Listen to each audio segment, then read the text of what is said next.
숨을 멈춰야 했다.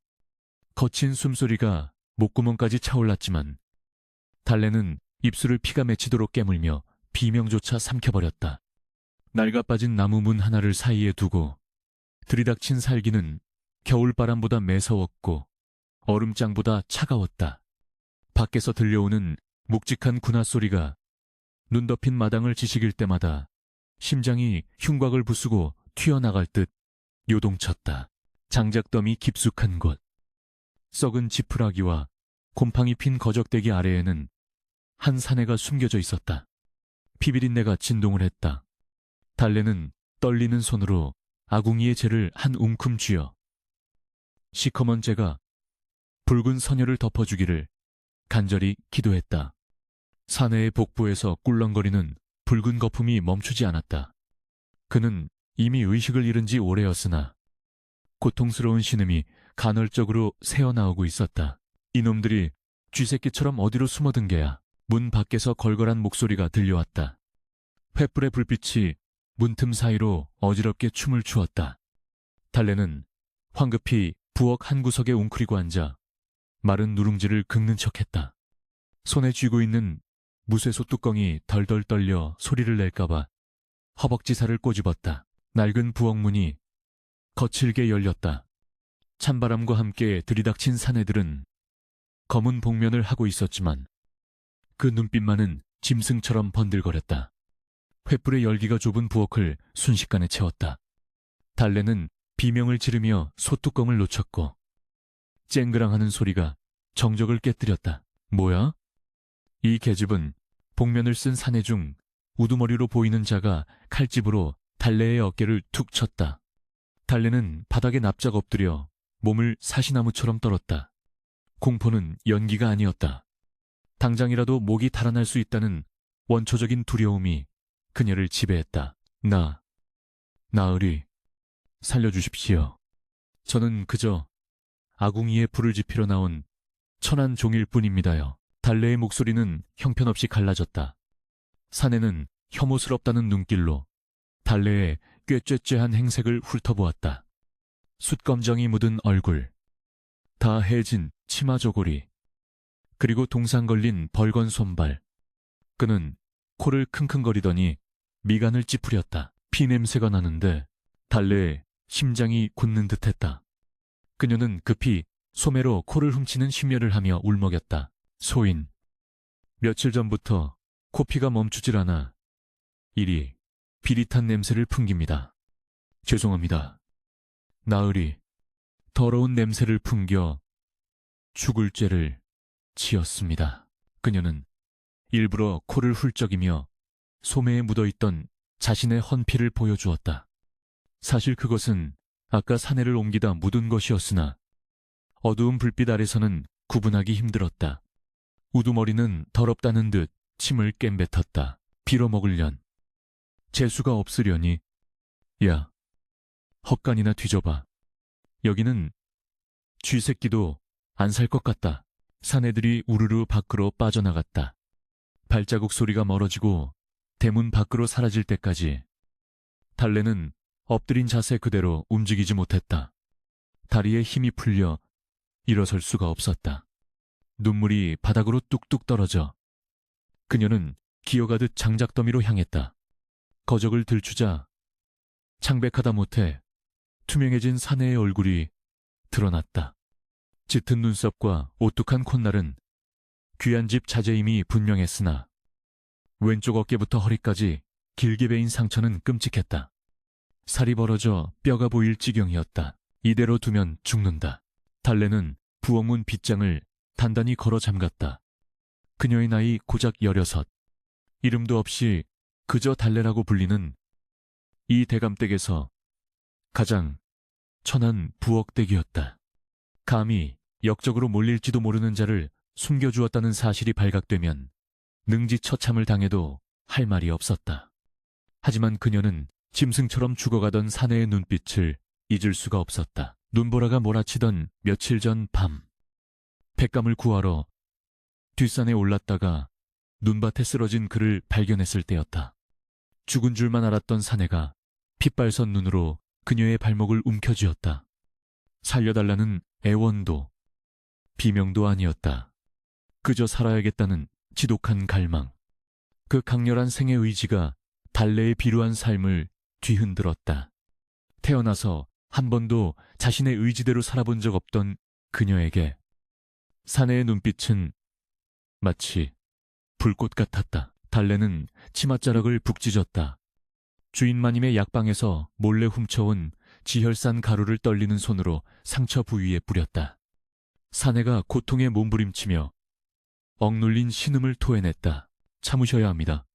소리내면 우리 둘 다 죽습니다. 그녀는 사내의 입에 재갈을 물리듯 헝겊 뭉치를 물렸다.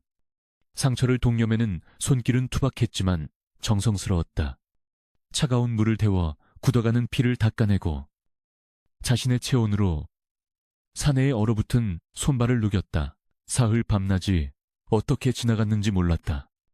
달래는 자신이 먹을 밥덩이를 몰래 숨겨와 물에 불려 미음을 만들었다. 사내는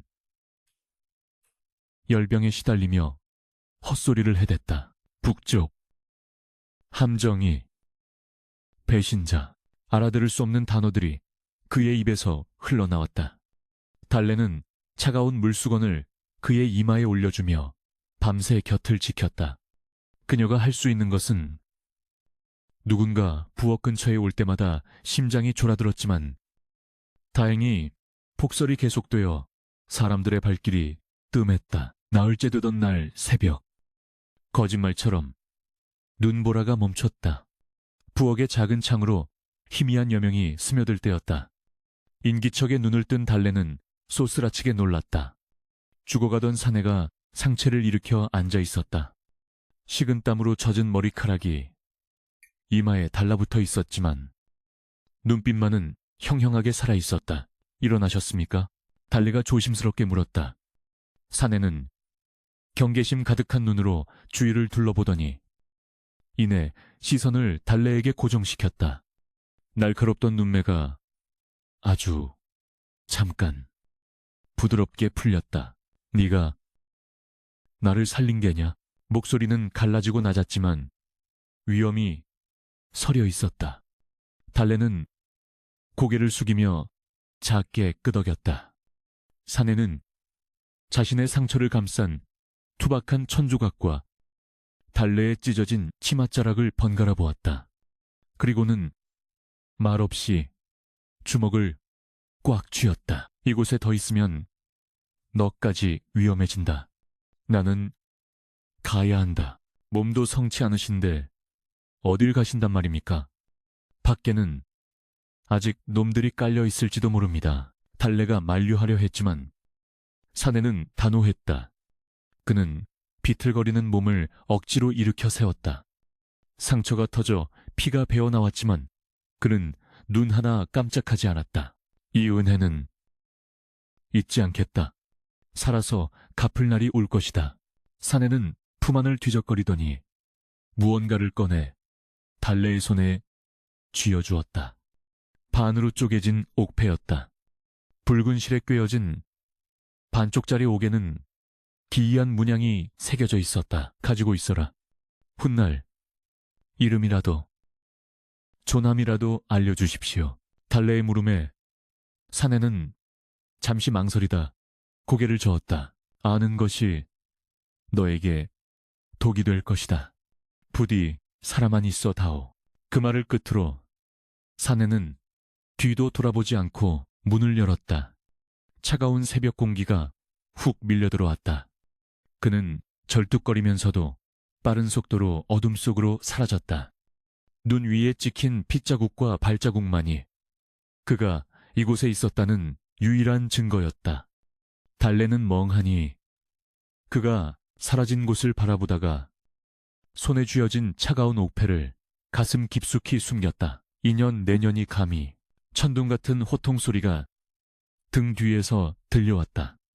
달래가 화들짝 놀라 뒤를 돌아보았을 때 거기에는 횃불을 든 집사와 몽둥이를 든 하인들이 서 있었다. 집사의 눈은 분노로 이글거리고 있었다. 그의 손에는 달래가 약방에서 훔쳤었던 지열산 약통이 들려 있었다. 약방에 귀한 약이 없어졌다 했더니 천안 부엌대기 년이 쥐새끼처럼 훔쳐낸 것이었구나. 대체 그 약을 어디에 쓴 게야?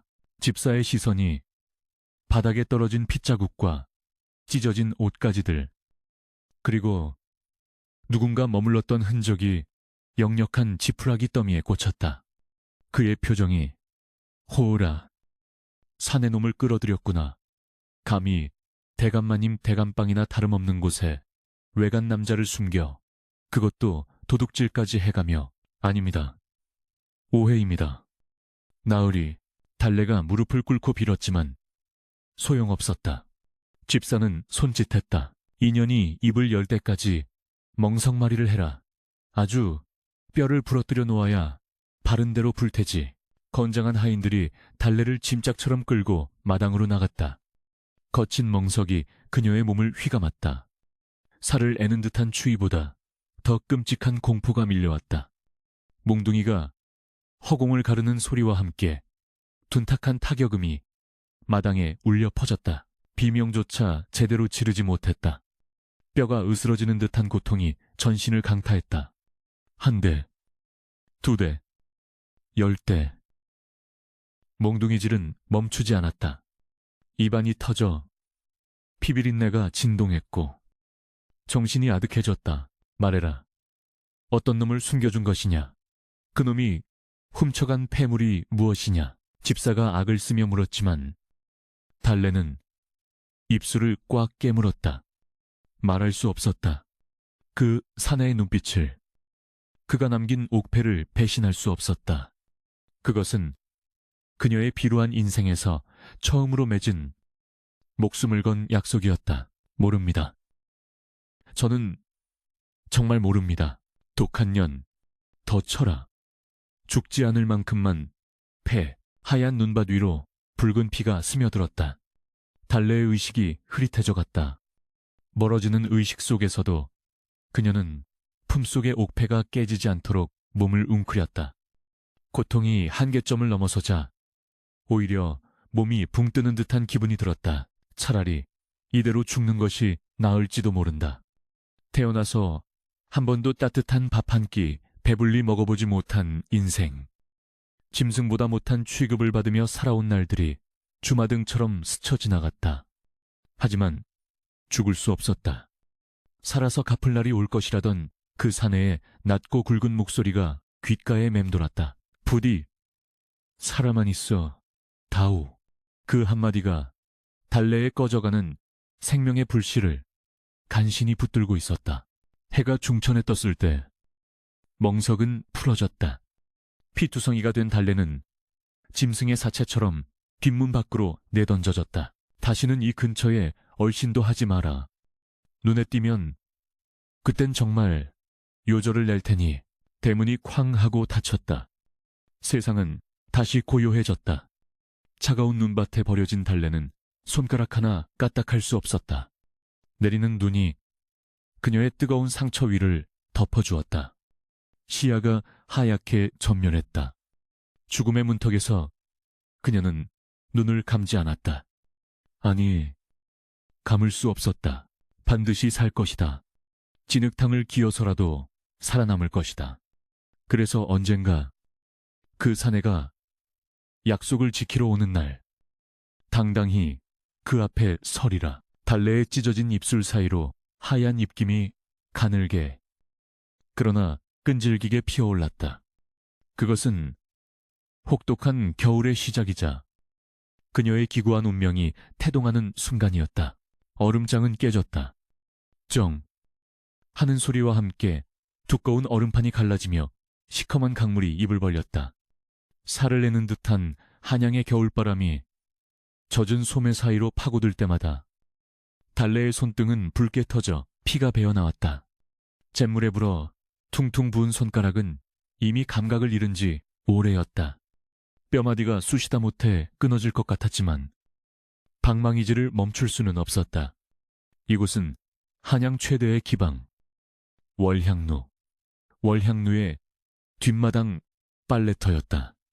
화려한 비단옷을 입고 가야금을 뜯으며 웃음을 파는 기녀들과 달리 달래는 그들의 더러워진 속옷과 버선, 술 냄새 찌든 도포자락을 빠는 가장 비천한 몸종이었다. 3년, 죽을 고비를 넘기고 흘러 이곳까지 오는데 걸린 시간이었다.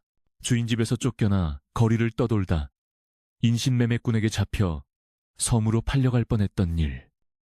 도망치다 산짐승을 만나 나무 위에서 밤을 지새우던 일들이 주마등처럼 스쳐 지나갔다. 살아남는 것은 치욕을 견디는 일이었다. 짐승보다 못한 대우를 받으면서도 그녀가 기어이 숨을 붙들고 있었던 이유는 단 하나였다. 품속 깊은 곳, 헌속적 삶 안쪽에 꿰매어둔 반쪽짜리 옥패 때문이었다.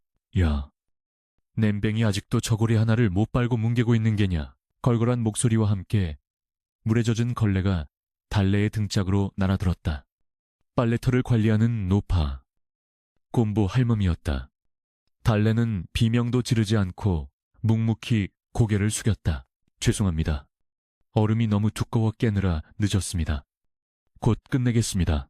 말대꾸는 오늘 밤 연회에 쓸 기녀들 옷감이 산더미인데 해지기 전까지 다 못 끝내면 밥은 없을 줄 알아라. 곰보 할멈은 바닥에 침을 탁 뱉고는 엉덩이를 실룩이며 사라졌다. 달래는 다시 방망이를 들었다. 탕, 탕, 탕. 규칙적인 소리가 얼어붙은 공기를 갈랐다. 월향루의 높은 담장 너머로는 화려한 풍악 소리가 들려왔다. 담장 안쪽은 지옥이고 담장 바깥은 천국인 듯 했으나 달래에게는 그 어디도 안식처가 아니었다. 그때였다. 쌀을 씻으러 나온 참모들이 수군거리는 소리가 들려왔다. 소문 들었나? 이번에 북방 오랑캐를 토벌하고 돌아온 강무석 대장군 말일세. 글쎄, 그 양반이 귀신이라지 뭔가. 어머, 귀신이라니. 그게 무슨 소름 끼치는 소리야. 아니, 칼을 한번 휘두르면 적들의 목이 수십 개씩 떨어져 나가는데 피 한 방울 안 묻힌다지 않아. 그래서 별명이 북방의 저승사자라잖나. 이번에 임금님께서 하사하신 큰 상도 마다하고 혈안이 되어서 사람을 찾고 있다던데 사람 정인이라도 찾는 건가? 그게 기묘하단 말이지. 무슨 대단한 양반집 규수가 아니라 눈 오는 날 자신을 구해준 은인을 찾는다는데 그 은인이란 자가 귀신인지 사람인지도 모른대. 달래의 방망이질이 뚝 멈췄다. 심장이 쿵 하고 내려앉았다. 강무석, 낯선 이름이었지만 눈 오는 날과 은인이라는 단어가 그녀의 뇌리에 박혔다. 3년 전 그날 밤 피투성이가 되어 사라졌던 사내의 얼굴이 떠올랐다. 혹시 그 사람일까? 정말로 살아서 돌아온 것일까? 아니, 그럴 리 없다. 천하의 대장군이 그것은 헛된 희망이었다. 희망은 고문과도 같아서 품으면 품을수록 달래는 애써 고개를 저으며 다시 방망이를 내리쳤다. 하지만 손끝이 미세하게 떨리고 있었다. 해가 뉘엿뉘엿 넘어가고 월향루에 홍등이 하나둘 켜지기 시작했다. 밤이 되면 이곳은 낮보다 더 뜨겁게 달아올랐다. 고관 대작들의 말발굽 소리가 문지방이 닳도록 이어졌고 기녀들의 교태 섞인 웃음소리가 담장을 넘었다. 달래는 산더미처럼 쌓인 빨래를 광주리에 이고 건조장으로 향했다. 젖은 옷가지의 무게가 어이, 거기 기름기 흐르는 목소리가 달래를 불러세웠다. 본체, 회랑을 지나던 중이었다. 달래가 고개를 숙인 채 걸음을 재촉하려 하자 누군가 앞을 가로막았다. 고개를 들어보니 비단 옷을 입은 중년 사내가 불쾌하게 취한 얼굴로 서 있었다. 호조참판 조대감이었다. 탐욕스럽고 잔인하기로 소문나 기녀들조차 혀를 내두르는 자였다. 내 눈이 틀리지 않았군. 이국물이 줄줄 흐르는데도 눈빛 하나는 살아있어. 너, 이름이 뭐냐? 달래는 시선을 바닥에 고정한 채 대답하지 않았다. 대답하면 엮인다. 그것이 기방 바닥에서 살아남는 법이었다. 그러나 조대감은 달래의 침묵을 도발로 받아들였다. 인연이 감히 양반이 묻는데 대답을 안 해. 손이 올라가는가 싶더니 달래가 중심을 잃고 쓰러지며 광주리에 담긴 빨래들이 흙바닥에 나뒹굴었다. 방금 빤 하얀 속적삼들이 진흙투성이가 되었다. 아이고, 대감마님, 고정하십시오. 소란을 듣고 달려온 행수 기생명월이 황급히 조대감의 옷자락을 붙잡았다. 명월은 월향루의 안주인으로 산전수전 다 겪은 노련한 여인이었다. 이 천한 것이 눈귀가 어두워 대감마님을 못 알아배었나 봅니다. 제가 따끔하게 혼을 낼 테니 노여움을 푸시지요.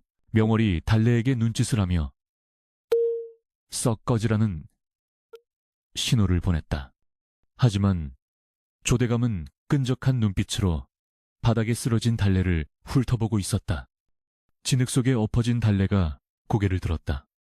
터진 입술을 닦아내는 그녀의 눈에는 두려움 대신 서늘한 도끼가 서려 있었다.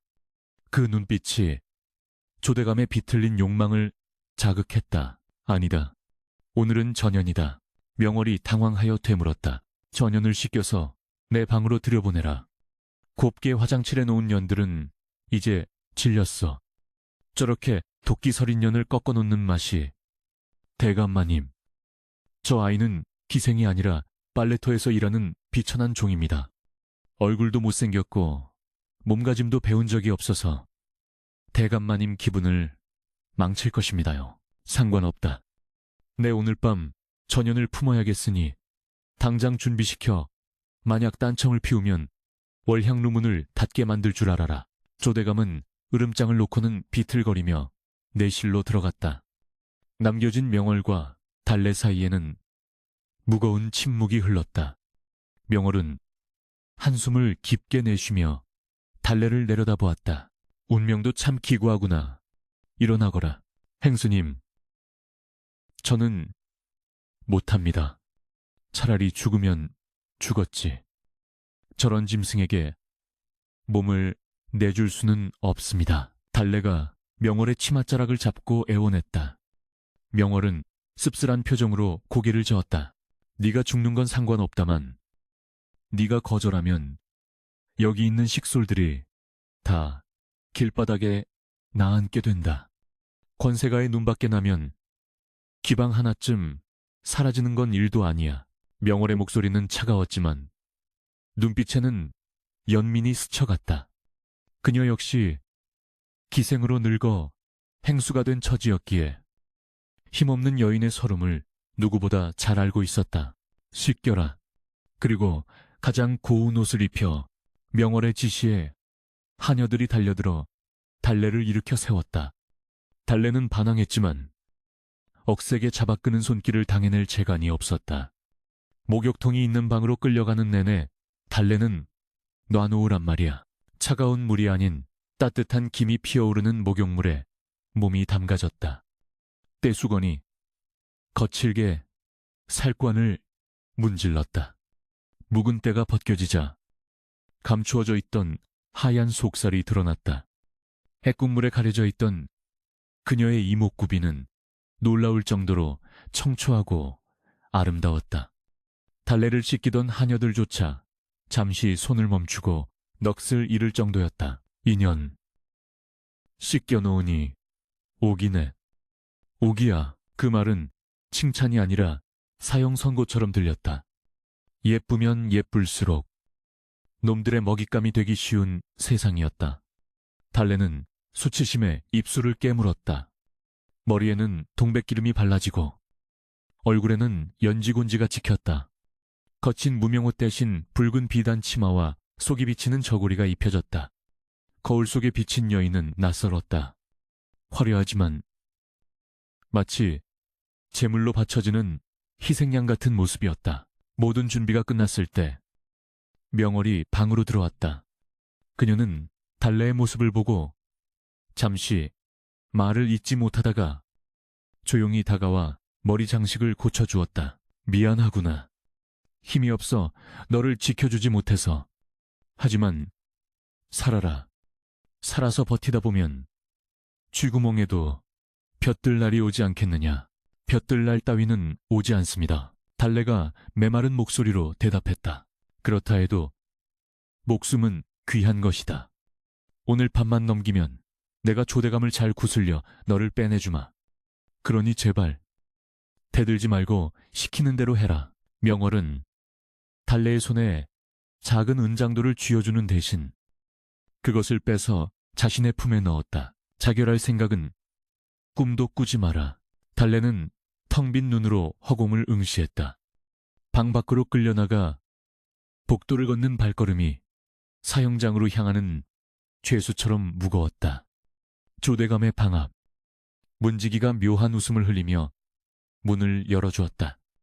방 안에서는 독한 술 냄새가 훅 끼쳐나왔다. 드디어 왔구나. 조대감이 상을 치우며 그의 눈이 달래의 붉은 치마폭과 하얀 목선에 꽂혔다.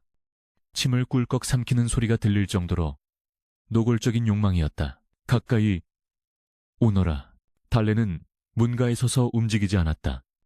조대감이 성큼성큼 다가와 달래의 손목을 낚아챘다. 억센 힘에 이끌려 방 안으로 내동댕이 쳐졌다. 비싸게 구는군. 천안 빨래터 종련 주제에 조대감이 달래의 위에 올라탔다. 술 냄새와 역겨운 입냄새가 코를 찔렀다. 달래는 반사적으로 조대감의 어깨를 밀어냈다. 저리 비키십시오. 오호, 힘이 장사로구나. 그래, 그래야 정복하는 맛이 있지. 조대감은 달래의 저항을 즐기는 듯했다. 거친 손이 저고리 구름을 잡아당겼다. 찌익하는 소리와 함께 옷감이 찢어졌다. 달래는 필사적으로 몸을 비틀었다. 손톱으로 조대감의 얼굴을 핥휘었다. 붉은 핏줄이 조대감의 뺨에 그어졌다. 이 빌어먹으려니 격분한 조대감이 주먹으로 달래의 복부를 가격했다. 억소리와 함께 숨이 턱 막혔다. 고통에 몸이 새우처럼 굽어졌다. 조대감은 머리채를 휘어잡아 달래의 얼굴을 바닥에 지시겼다. 내 오늘 너를 아주 죽여놓을 것이다. 반병신이 되어 기어나가게 해주마. 공포가 영혼을 잠식했다. 이대로 끝인가? 3년 전 눈밭에서 살려낸 목숨이 고작 이런 놈의 놀이개로 끝나기 위해 붙어 있었던 것인가? 눈물이 볼을 타고 흘러 바닥을 적셨다. 그때 품속에 숨겨두었던 옥패가 바닥에 부딪히며 딱딱한 감촉을 전해왔다. 살아서 갚을 날이 올 것이다. 그 사내의 목소리가 환청처럼 들려왔다. 달래는 흐릿해지는 정신을 부여잡았다. 아직은 안 된다. 아직 그 사람을 만나지 못했다. 달래의 손이 바닥을 더듬어 깨진 술병 조각을 잡았다. 살아야 한다. 살기 위해선 무슨 짓이라도 해야 했다. 그녀의 눈에 다시금 서늘한 살기가 감돌았다. 그 순간 밖에서 요란한 소음이 들려왔다. 누구냐? 감히 이곳이 어디라고 함부로 들어오느냐? 문지기의 비명과 함께 쿵, 쿵, 무언가 무거운 것이 쓰러지는 소리가 났다. 조대감이 동작을 멈추고 문 쪽을 노려보았다. 어떤 놈이 감히 내 흥을 깨. 대답 대신 문이 박살나며 안쪽으로 날아들었다. 나무 파편이 사방으로 튀었다. 차가운 밤바람이 방 안의 열기를 순식간에 식혀버렸다. 먼지 구름 사이로 거대한 그림자가 서 있었다. 역광을 받아 얼굴은 보이지 않았지만 그가 뿜어내는 압도적인 위압감은 방 안에 공기마저 얼어붙게 만들었다. 칠흑 같은 관복, 허리에 찬 긴 검, 그리고 짐승을 노려보는 듯한 형양한 눈빛. 조대감이 씩씩거리며 소리쳤다. 내 놈은 뭐냐? 내가 누군지 알고 행패냐? 나는 호조 참판조. 입 다물라. 낮지만 천둥처럼 울리는 목소리였다. 사내는 방 안으로 천천히 걸어 들어왔다. 그의 발소리가 울릴 때마다 바닥이 진동하는 듯했다. 그는 바닥에 널브러진 술상과 찢어진 옷까지, 그리고 공포에 질려 웅크리고 있는 달래를 한번 훑어보았다. 그의 시선이 무심하던 그의 표정에 미세한 균열이 일었다. 달래는 숨을 멈췄다. 3년이라는 시간이 흘렀지만 알아볼 수 있었다. 피칠갑을 하고 죽어가던 모습 대신 번듯한 관복을 입고 있었지만 저 눈빛만은 변하지 않았다. 눈보라 속에서 생을 갈구하던 그 눈빛. 사내가 조대감을 향해 한 걸음 더 다가갔다. 감히 누구에게 손을 대는 것이냐. 사내의 손이 칼자루에 닿았다. 서슬퍼런 살기가 방안을 가득 채웠다. 조대감은 본능적인 공포에 질려 뒷걸음질 쳤다. 너는 강무석, 북방의 귀신. 강무석 대장군. 그가 지금 이 누추한 기방의 밀실에, 그것도 가장 비천한 빨래터 종련을 구하기 위해 서 있었다. 달래의 손에서 술병 조각이 툭 하고 떨어졌다. 운명의 수레바퀴가 다시금 요란한 소리를 내며 돌아가기 시작했다. 방안을 휘감던 정막은 살얼음판보다 위태로웠다. 부서진 문짝 너머로 들어오는 겨울바람이 촛불을 위태롭게 흔들었고 그림자들이 길게 늘어져 춤을 추었다. 호조참판 조대감은 엉덩방아를 붙든 채 사시나무 떨듯 몸을 떨며 눈앞의 거인을 올려다보았다. 강무석, 북방의 오랑캐들이 이름만 들어도 오금을 저린다는 그 사신 스션이 지금 이 누추한 기방의 밀실에 서 있었다. 그의 전신에서 뿜어져 나오는 기세는 형언할 수 없는 압박감이 되어 조대감의 숨통을 조여왔다. 내 놈이 제정신이냐. 조대감이 쥐어짜듯 목소리를 높였으나 그것은 위험이 아닌 비명에 가까웠다. 무석은 대답 대신 천천히, 아주 천천히 칼자루에서 손을 떼고 조대감에게 다가갔다. 한 걸음 내디딜 때마다 바닥의 나무 판자가 비명을 질렀다. 무석의 그림자가 조대감의 얼굴을 완전히 덮어버렸다. 조정의 녹을 먹는 자가 백성을 돌보지는 못할 망정.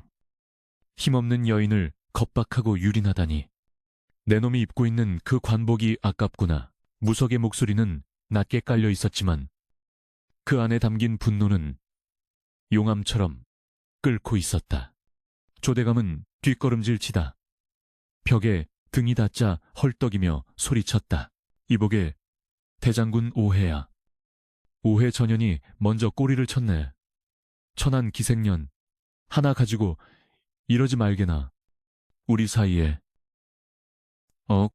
제이. 무석의 손이 번개처럼 뻗어나가 조대감의 멱살을 움켜쥐었다.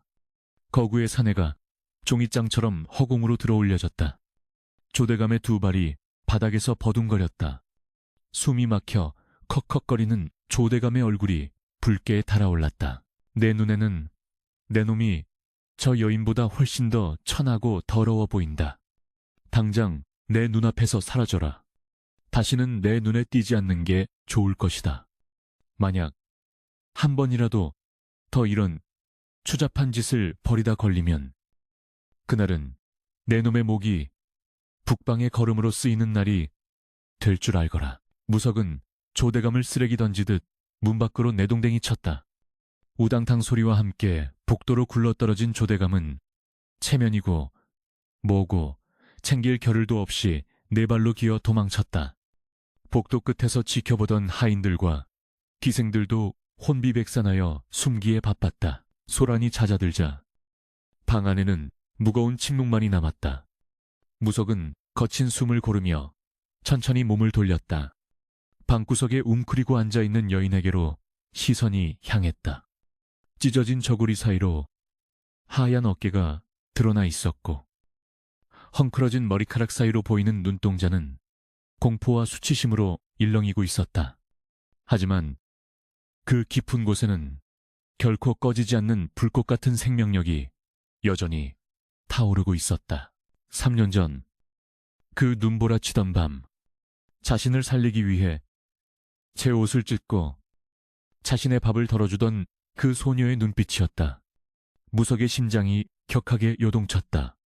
전장에서 수많은 적을 베면서도 지금 이 순간만큼은 손끝이 미세하게 떨려왔다. 무석은 입고 있던 두꺼운 겉옷 도포를 벗었다.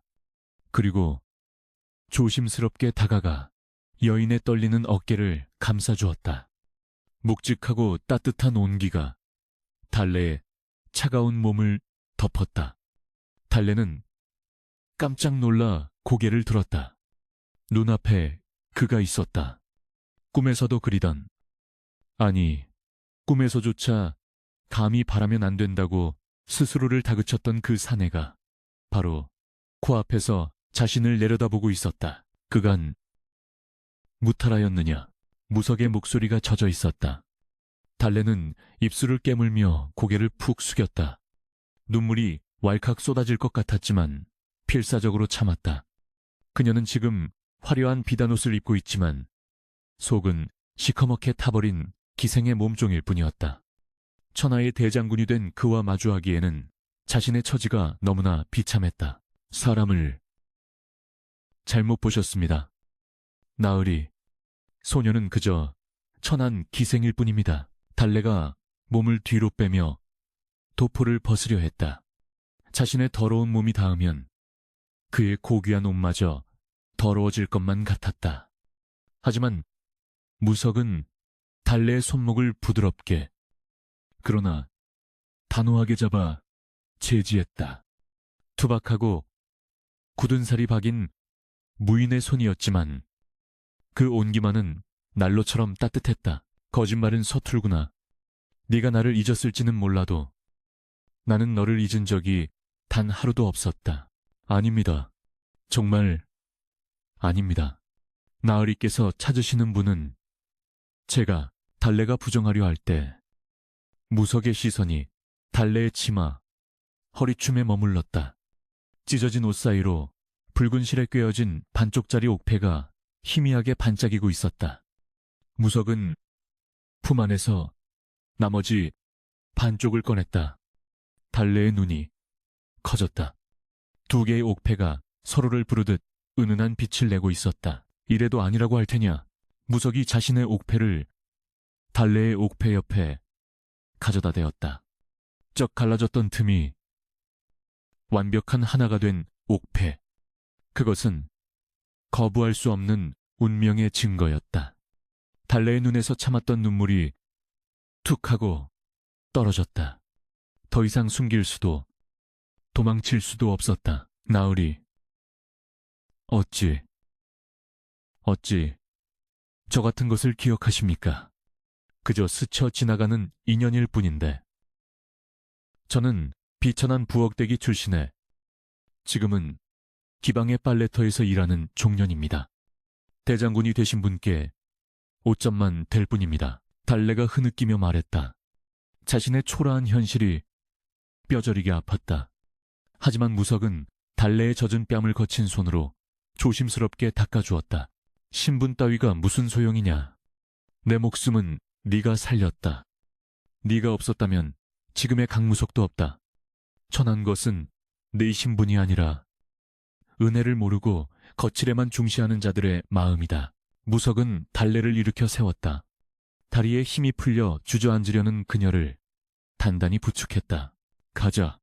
이곳은 네가 있을 곳이 아니다. 하지만 제 몸값은 행수님께 허락도 받지 않고 상관없다. 이 나라의 그 누구도 내 사람을 막을 수는 없다. 무석은 달래를 자신의 품에 안아들었다.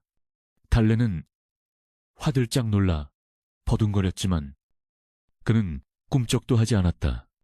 마치 깃털을 아는 듯 가볍게 그녀를 안고 당당하게 방을 나섰다. 복도에는 소식을 듣고 달려온 명월과 기생들이 웅성거리고 있었다. 부서진 문짝과 널브러진 집기들, 그리고 대장군의 품에 안겨 나오는 달래를 보며 모두가 숨을 죽였다. 명월은 복잡한 표정으로 그 앞을 막아섰다. 장군님, 이 아이는 월향루의 메인 몸입니다. 비록 장군님이라 하셔도 막무가내로 데려가실 수는 없습니다. 명월의 말은 법도에 맞는 말이었으나 무석의 기세 앞에서는 촛불 앞에 바람 같았다. 무석은 차가운 눈으로 명월을 내려다보았다. 이 여인을 지키지 못한 죄를 묻지 않는 것만으로도 감사히 여겨라. 몸값은 내일 관할을 통해 후하게 치를 것이다. 허나 만약 누군가가 이 아이의 뒤를 쫓거나 험담을 한다면 그때는 이 월향루가 잿더미로 변할 것이다. 명월은 무석의 눈빛에서 진심을 읽었다. 그리고 그 품에 안긴 달래의 얼굴을 보았다. 수치심과 안도감이 뒤섞인 채 무석의 옷자락을 꽉 쥐고 있는 달래의 손. 명월은 조용히 길을 비켜섰다. 부디 귀하게 여겨주십시오. 모진 풍파를 많이 겪은 아이입니다. 무석은 대답 없이 고개를 한번 끄덕이고는 기방의 높은 담장을 넘어 달래는 처음으로 세상 밖으로 나갔다. 등 뒤로 쏟아지는 수많은 시선과 수군거림은 무석의 넓은 어깨에 가려 느껴지지 않았다. 월향루 밖에는 무석의 말이 기다리고 있었다. 검은 윤기가 흐르는 무석은 달래를 말 위에 태우고 자신도 그 뒤에 올라탔다. 고삐를 잡은 그의 팔이, 그의 심장 박동이 등 뒤에서 생생하게 전해져 왔다. 꽉 잡거라. 말이 달리기 시작했다. 차가운 밤 공기가 얼굴을 스쳤지만 춥지 않았다. 달래는 조심스럽게 고개를 돌려 무석을 올려다보았다. 달빛을 받은 그의 옆얼굴은 조각상처럼 단단해 보였지만 눈매에는 깊은 고뇌와 연민이 서려 있었다. 어디로 가는 것입니까? 갈 곳이 없다면 내 집으로 가자. 그곳이라면 누구도 너를 해치지 못할 것이다. 나으리의 댁이라니요. 가당치 않습니다. 두려워 마라. 이제부터는 내가 너의 방패가 되고 칼이 될 것이다. 네가 겪은 모든 고통 내가 다 갚아주마. 무석의 말은 빈말이 아니었다. 그의 목소리에는 천금을 주고도 살 수 없는 무게가 실려 있었다. 달래는 비로소 긴장이 풀리며 무석의 품에 몸을 기댔다. 지독한 악몽 같았던 하루. 아니, 3년간의 지옥이 끝나는 순간이었다. 하지만 그녀는 알지 못했다. 기방을 나서는 순간 더 거대한 폭풍이 기다리고 있다는 것을. 신분의 벽, 조정의 암투, 그리고 무석을 노리는 정적들의 칼날이 이제 달래를 향하게 될 것이라는 사실을. 말은 어둠을 가르고 도성을 질주했다. 저 멀리 대장군의 저택인 장군부의 웅장한 기와지붕이 보이기 시작했다. 달래는 품속의 옥패를 다시 한번 꽉 쥐었다. 깨진 옥이 하나가 되었듯 어긋났던 그들의 운명도 이제야 제자리를 찾은 듯했다. 그러나 장군부의 대문 앞에는 이미 불길한 기운이 감돌고 있었다. 수십 개의 횃불이 어둠을 밝히고 있었고 낯선 관복을 입은 사내들이 진을 치고 있었다. 무석이 고삐를 당겨 말을 멈춰 세웠다. 강장군, 늦으셨소. 횃불 사이로 걸어 나오는 자는 영의정 김대감이었다. 권모술수의 달인이자 무석을 눈 앳가시처럼 여기는 정적들의 수장. 그의 시선이 무석의 품에 안긴 달래에게 꽂혔다. 뱀처럼 차가운 미소가 그의 입가에 걸렸다. 전하께서 하사하신 연애는 팽개치고 기방을 드나드셨다. 이것 참, 북방의 영웅치고는 취향이 독특하시구려. 달래의 몸이 굳어졌다. 자신의 존재가 무석에게 약점이 되고 있었다. 그녀는 본능적으로 고개를 숙여 얼굴을 가리려 했다. 하지만 무석은 오히려 달래를 감싼 팔에 힘을 주며 당당하게 김대감을 마주 보았다. 내 집 문지방을 넘는 손님을 막아서다니. 영의정 대감께서는 예법을 어디서 배우셨소? 허허. 말 조심하게. 내 전하의 명을 받들고 왔네. 자네가 오랑캐와 내통했다는 투서가 들어와서 말이야. 내통이라니요. 당치도 않은 소리. 그리고 그 증좌를 쥐고 있는 자가 바로 자네 품에 안긴 그 계집이라는 소문도 있더군. 김대감의 손가락이 함정이었다. 처음부터 무석을 되잡매기 위해 준비된 거대한 덫, 달래를 구한 것조차 그들의 시나리오 속에 있었던 것일까. 달래는 숨이 턱 막혔다. 자신 때문에 무석이 역적으로 몰릴 위기에 처했다. 공포가 다시금 엄습했지만 이번에는 달랐다. 자신을 위해 목숨을 걸고 달려와 준 사내. 그를 위해서라면 못할 것이 없었다. 달래는 떨리는 손을 멈추고 고개를 들었다. 그리고 또렷한 눈빛으로 김대감을 노려보았다. 증조라 하셨습니까? 천한 종년의 입에서 나온 뜻밖의 당돌한 물음에 김대감의 눈썹이 꿈틀거렸다. 달래의 눈은 더 이상 도망치는 자의 눈이 아니었다. 사랑하는 이를 지키기 위해 발톱을 세운 암사자의 눈이었다. 밤바람이 장군부 앞마당은 팽팽한 긴장감으로 터질 듯했다. 이제 막 제외한 두 연인 앞에 놓인 길은 꽃길이 아니라 가시밭길이었다. 하지만 두 사람은 서로의 온기를 의지하며 그 길을 함께 걸을 준비가 되어 있었다. 증좌라니요. 그 증좌가 누구를 향한 것인지 대감께서는 진정 모르시는 봅니까? 달래의 목소리는 작았으나 횃불이 타닥거리는 소리조차 집어삼킬 만큼 또렷했다. 얼어붙은 밤공기 사이로 퍼진 그 한마디에 영의정 김대감의 눈썹이 꿈틀거렸다. 천한 계집 따위가 감히 일국의 영상에게 대꾸를 하다니. 기가 막힌다는 듯 김대감이 헛웃음을 터뜨렸다. 허허, 인연이 실성한 개로구나. 네가 지금 누구 안전이라고 주둥이를 함부로 놀리느냐. 내년이 쥐고 있다는 그 옥패가 바로 강 장군이 북방의 군사 기밀을 오랑캐에게 팔아넘기고 받은 표식이라는 투서가 들어왔다. 그 옥패를 지닌 내년이야말로 간자 간첩가 아니고 무엇이겠느냐. 김대감의 호통에 병사들이 창끝을 세우며 포위망을 좁혀왔다. 서슬퍼런 살기가 달래와 무석을 옥죄어왔다. 무석은 달래를 자신의 등 뒤로 숨기며 검손잡이를 꽉 쥐었다. 당장이라도 저 간신배의 목을 베어버리고 싶었으나 그랬다가는 달래마저 역적의 공모자로 몰려 죽음을 피할 수 없게 된다. 그때였다. 달래가 무석의 등 뒤에서 천천히 걸어 나왔다. 그녀의 눈빛은 더 이상 두려움에 떠는 기생의 것이 아니었다. 3년간 밑바닥을 기며 짐승 같은 자들의 발길질을 견뎌낸 세월이 그녀를 강철처럼 단단하게 만들었다. 그녀는 김대감의 뒤에 서 있는 호위무사 중 한 사내를 똑바로 가리켰다. 저 자의 얼굴을 기억합니다. 김대감이 미간을 찌푸렸다. 달래의 손끝은 김대감의 신복인 흑수라는 자를 향하고 있었다. 3년 전 눈보라가 몰아치던 밤 대장군님을 칼로 베고 쫓던 자들이 있었습니다. 그들은 복면을 쓰고 있었지만 저는 똑똑히 보았습니다. 부엌 틈새로 비친 횃불 아래 복면이 벗겨진 찰나에 드러난 저자의 흉터를 말입니다. 오른쪽 귀 밑에서 턱까지 이어진 저 흉터. 흑수의 눈이 크게 흔들렸다.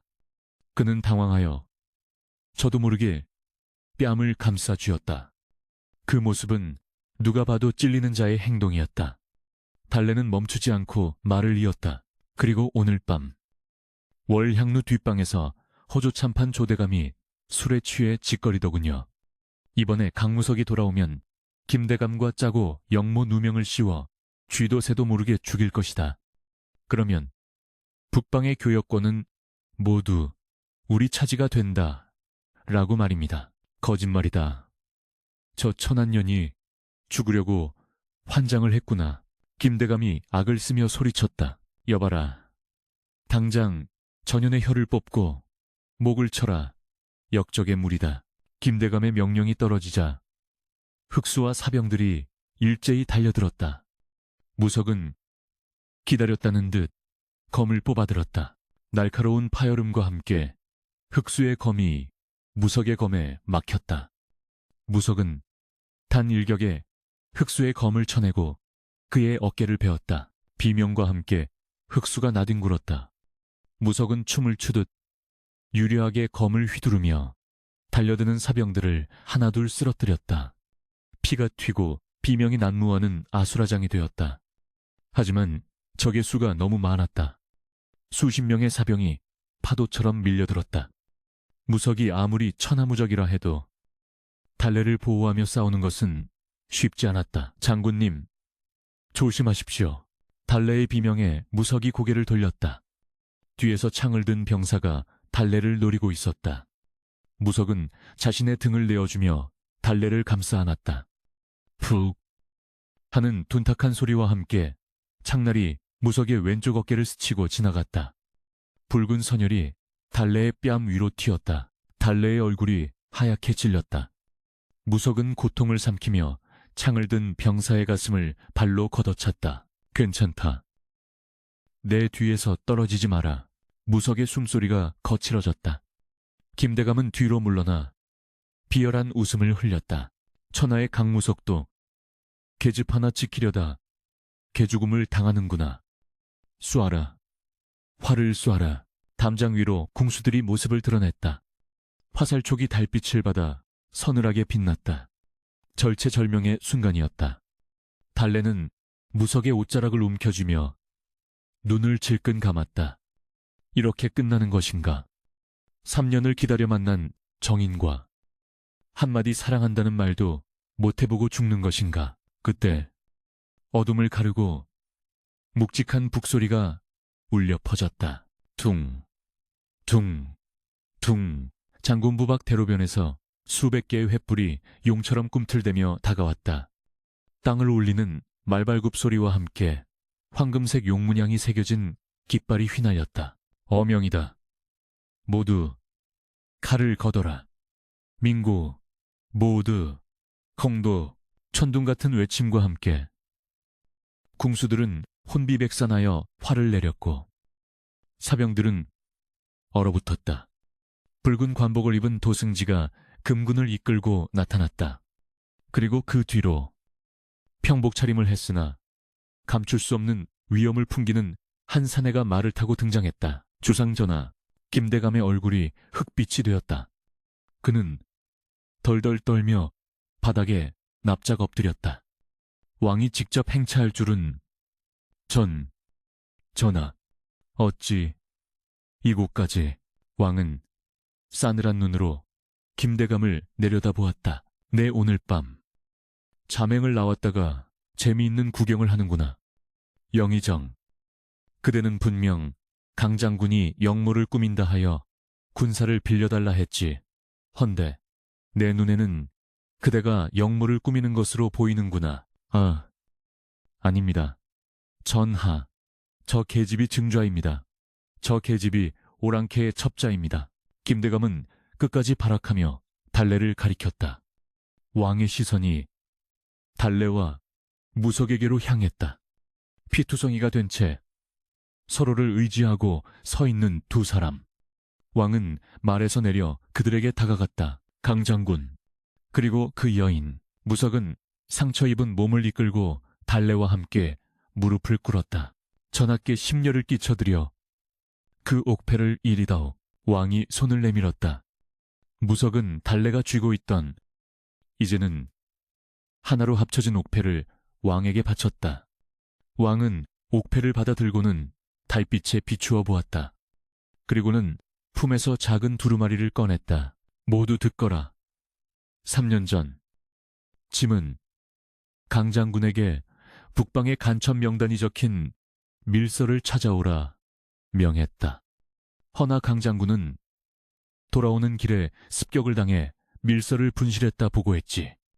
김영의정, 그대는 그 밀서가 오랑캐에게 넘어갔다고 주장하며 강 장군을 탄핵하려 했고 김대감은 식은땀을 비오듯 흘렸다. 허나 보아라. 왕이 옥패에 갈라진 틈을 비틀자 옥패의 안쪽이 열리며 그 안에는 쌀알만 한 크기로 말린 종이 조각이 들어있었다. 왕은 그것을 조심스럽게 꺼내 펼쳤다. 이것은 집만이 해독할 수 있는 암호문이다. 강 장군은 습격당하기 직전 밀서의 가장 중요한 내용을 이 옥패 안에 숨겼다. 그리고 이 여인에게 맡겨 목숨을 걸고 지켜낸 것이다. 왕의 목소리가 엄숙하게 울려 퍼졌다. 이 여인이 바로 짐의 밀서를 지켜낸 1등 공신이다. 장내에 침묵이 흘렀다. 달래는 믿을 수 없다는 듯 고개를 들었다. 자신이 쥐고 있었던 것이 단순한 정표가 아니라 나라의 운명이 걸린 밀서였다니. 무석은 따뜻한 눈빛으로 달래를 바라보았다. 그는 알고 있었다. 달래가 아니었다면 그날 밤 그는 밀서를 뺏기고 죽었을 것이며 나라는 혼란에 빠졌을 것임을. 달래가 입을 열었다. 전하, 소인은 그를 모르는 천한 종이오나 한 가지는 알고 있습니다.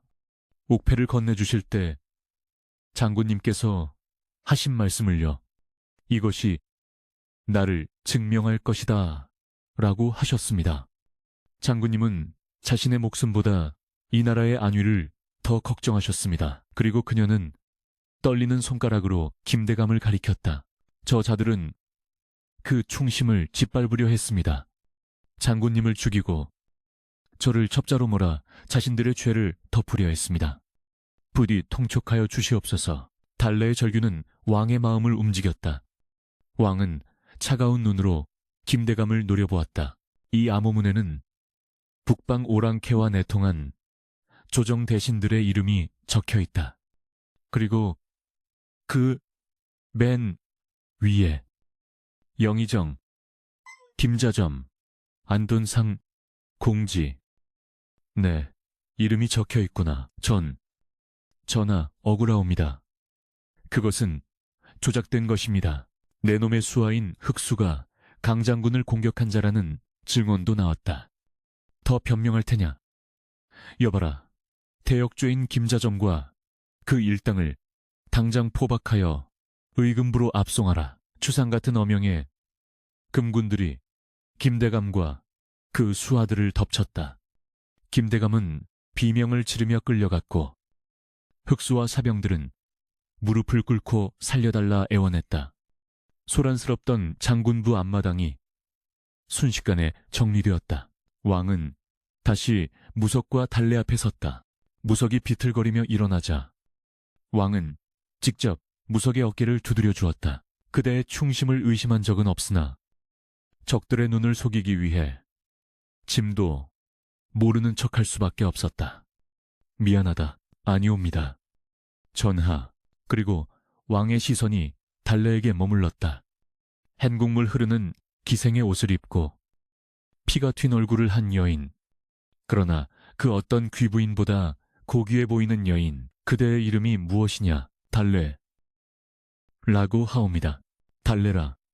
겨울을 이겨내고 가장 먼저 피어나는 꽃이라지. 그대에게 참으로 어울리는 이름이다. 짐은 오늘 그대의 용기에 큰 빚을 졌다.